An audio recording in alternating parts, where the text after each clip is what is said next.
Gilles Champion, on est au terme de la saison 2024-2025 et vous terminez par Mexico 1968, 3 hommes à destin. Il y avait eu 2 pièces déjà dans cette saison.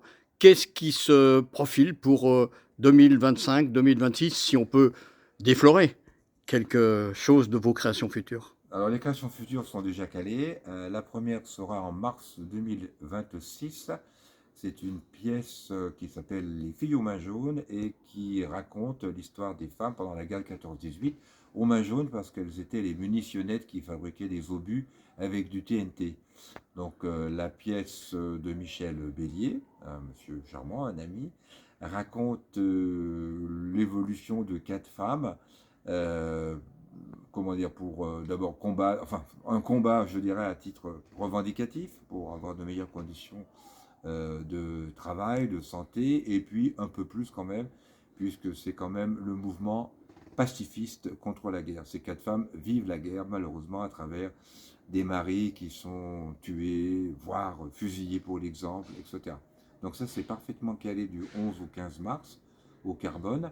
C'est couplé avec l'évocation de la journée du 8 mars. Voilà, donc c'est la Journée première. internationale des droits de la femme. Voilà. La deuxième création est beaucoup plus léger. C'est une comédie, la compagnie de théâtre. Notre compagnie, la compagnie à l'étranger, l'année dernière en AG, m'a dit écoute, on aimerait bien une comédie qui soit pas trop. Alors j'ai déterré une comédie de Carlos Goldoni, qui en 1780 avait fait une comédie charmante qui s'appelle Les femmes curieuses, et dont le thème est très simple.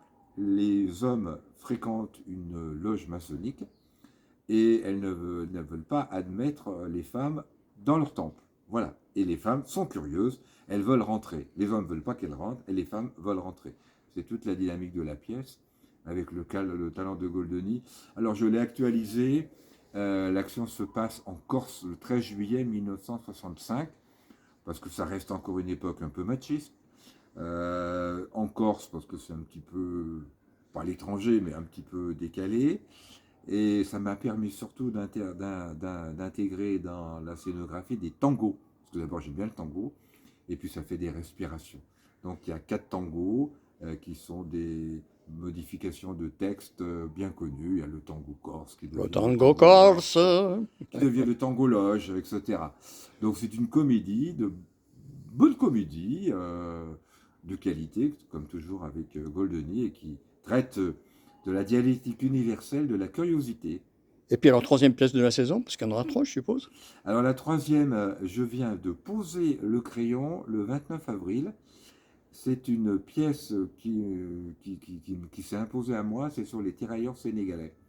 Alors, c'est des tirailleurs sénégalais. L'histoire de Jean Moulin commence le 17 octobre 40, quand il refuse de signer un papier infamant pour les tirailleurs. Le 20 juin, quelques jours après, ils sont massacrés à Chasselet, c'est le fameux Tata de Chasselet. Ils sont massacrés parce qu'ils étaient noirs, c'est l'armée allemande, le racisme pur. Ces braves types sont faits prisonniers de guerre en France. Il était hors de question pour les Allemands que un sol allemand pur soit souillé par le sang noir. Donc ils étaient gardés en France. Ils sont libérés été 44, bien sûr. Et l'armée française leur dit, pour toucher votre solde, il faut retourner à Dakar pour vous faire démobiliser, là où vous avez été mobilisé, bon, admettons, et vous toucherez votre solde.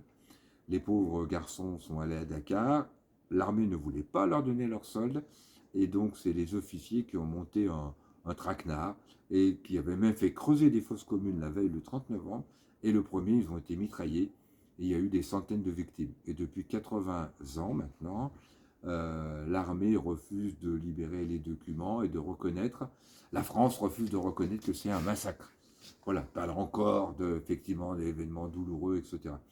Alors, donc, c'est tous les thèmes qui me sont chers, pour toutes les raisons que j'ai évoquées, à savoir qu'on a fait une pièce sur les prisonniers de guerre, le racisme, encore une fois, et donc, je me suis inspiré du livre de Armelle Mabon, qui est historienne, qui depuis 20 ans se bat avec acharnement pour établir la vérité. Et il se trouve qu'il n'a pas échappé aux auditeurs que la France s'est fait virer de nombreux pays d'Afrique, et on s'est fait virer du Sénégal très peu de temps.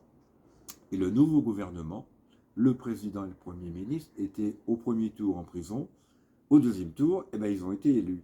Et ce nouveau gouvernement a décidé, c'est tout neuf, hein, le 19 février dernier en 25, eh ben, ils vont ouvrir eux-mêmes les fosses communes pour compter les os, hein, comme on dit vulgairement, pour établir la vérité historique sur le massacre de Tiaroy. J'ai constaté que c'est un événement considérable dans les médias africains, y compris en France. Cette affaire a pris une ampleur considérable. Et donc j'ai créé une pièce qui suit deux tirailleurs de 1940 à leur massacre et ensuite eh ben, la recherche de la vérité qui, j'espère, se fera jour très prochainement. Alors j'ai l'objectif démesuré d'aller créer la pièce le 1er décembre 2026 à Dakar, à Tiaroy, puisque le nouveau gouvernement a fait du 1er décembre la journée nationale des tirailleurs sénégalais.